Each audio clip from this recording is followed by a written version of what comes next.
Hi, Kathleen here, and welcome back to Wednesday Wisdom. We're going to be pulling a card from the Sacred Path Cards deck based on native teachings, finding out what our message is for this week. And last week we pulled Council Fire, which was all about decisions. So hopefully you made a good decision this past week and looked at how it would affect all of creation. And so now we're going to be pulling a card to see what our lesson is for this week. And remember, if you like these messages, please don't forget to subscribe or push the like button. I really appreciate it.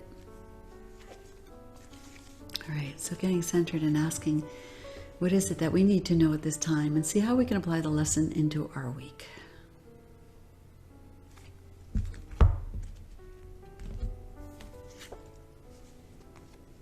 Here's our card for this week. Sacred Space. It's a number 44, and it's about respect.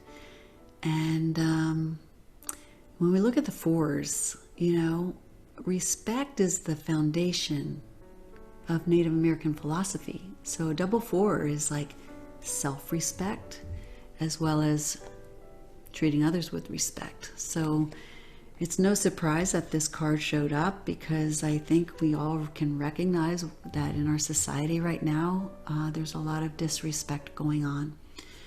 And so this card is asking us to look at that. But let's start with the sacred space. What does that mean? Sacred space is our personal space. It's our territory.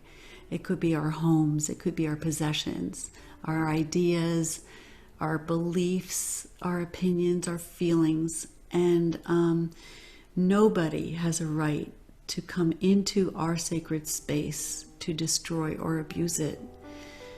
And so it's important then to set boundaries, to sometimes say no, to set some ground rules. It's important to set some ground rules, because if you don't set some ground rules and then somebody ends up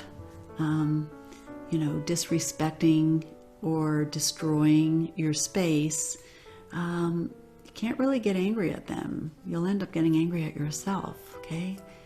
So look at that. Now, the other thing is, if you allow people to be destructive or abusive in your sacred space, you might want to ask yourself why. Jamie Sams, in this application of the teaching, talks about, on some level, some people don't have the guts to be disliked. It's not important to be liked by others. We have to remember that 50% of the people in the world are going to like us and 50% aren't going to like us. Okay, that's just the way our filter systems work. So that's important to look at. And the other thing too is, based on our past and our childhood, who are we allowing into our space? Maybe that's all we know. If we grew up in an abusive childhood, as an example, we never really learned about respect, or maybe we're addicted to the drama. Because when I talk about sacred space, we're also talking about anything energetically. So it could be what's on the news. What are you reading in the paper? Is it abusive to you? Does it feel good? If it doesn't feel good, you need to look at that. It's triggering something in yourself, and that needs to be healed.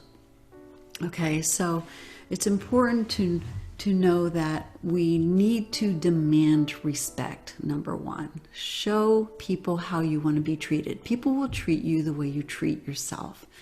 So this is a week to really look at respecting yourself and respecting others.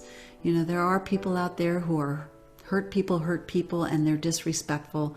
And rather than point the finger and blame and shame them, we have to remind ourselves to be a little more compassionate, as hard as that can be sometimes. People are at different places in their life cycle and have difficult lessons that they need to learn sometimes, and we can't change people. We can only change ourselves. Happiness begins within. So it's important to really learn to be compassionate, learn to communicate assertively with I messages, I feel this way when you do this.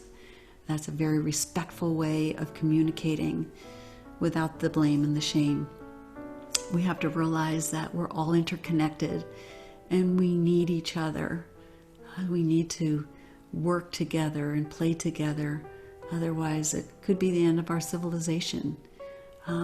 So focus on our similarities more so than our differences this week. And it all starts with loving yourself, all of you, mind, body, and spirit. So this is Kathleen. Have a great week, and I will check back with you next week for some more Wednesday wisdom. Namaste.